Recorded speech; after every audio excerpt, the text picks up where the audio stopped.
রাবিসাকে একটা লোমহর্ষক ঘটনায় হত্যা করা হলো, একটা নিষ্ঠুর, একটা নিকৃষ্ট এমন একটা হত্যাকাণ্ড আমরা কখনো কেউ মেনে নিতে পারছি না, পারার কোনো সুযোগ নাই। একটা ছোট বাচ্চা 24 ঘন্টার ভিতরেই আসামিকে গ্রেফতার করা হলো। 24 ঘন্টার ভিতরে মাননীয় প্রধানমন্ত্রী তার বাসায় গেলেন, তার মায়ের সাথে কথা বললেন, পিতার সাথে কথা বললেন, পরিবারের সাথে কথা বলেন, আশ্বস্ত করলেন। বিচারটা শুধু এখন সময়ের ব্যাপার মাত্র, যেখানে মাননীয় প্রধানমন্ত্রীর উপস্থিতিতে আইনমন্ত্রী, স্বরাষ্ট্রমন্ত্রী বলছেন যে আমরা এখানে এসেছি, সান্ত্বনা দিয়েছি, এখানেই শেষ না। গ্রেফতার হয়েছে আসামি, চার্জশিট হবে এবং খুব দ্রুততম সময়ের মধ্যে বিচার সম্পন্ন হবে এবং যেই আইন, এই আইনের সর্বোচ্চ শাস্তি মৃত্যুদণ্ড। ভিটামিন ই ও সি সিরাম 8টি প্রাকৃতিক অয়েল সমৃদ্ধ লিলি সিরাম অয়েল, যা চুল পড়া কমায় মাত্র 30 দিনে।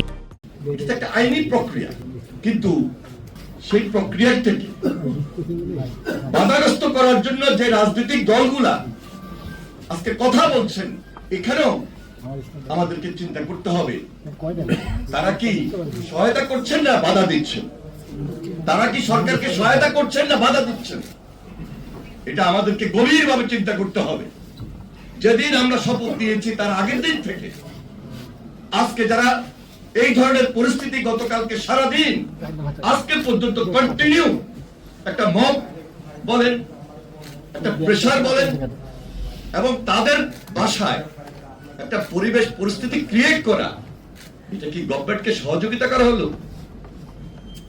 আমরা 17 বছর দেখেছি, আমরা 18 বছর দেখেছি বিরোধী দলের উপর একটা ফ্যাসিবাদ কিভাবে অত্যাচার করেছে, নির্যাতন করেছে।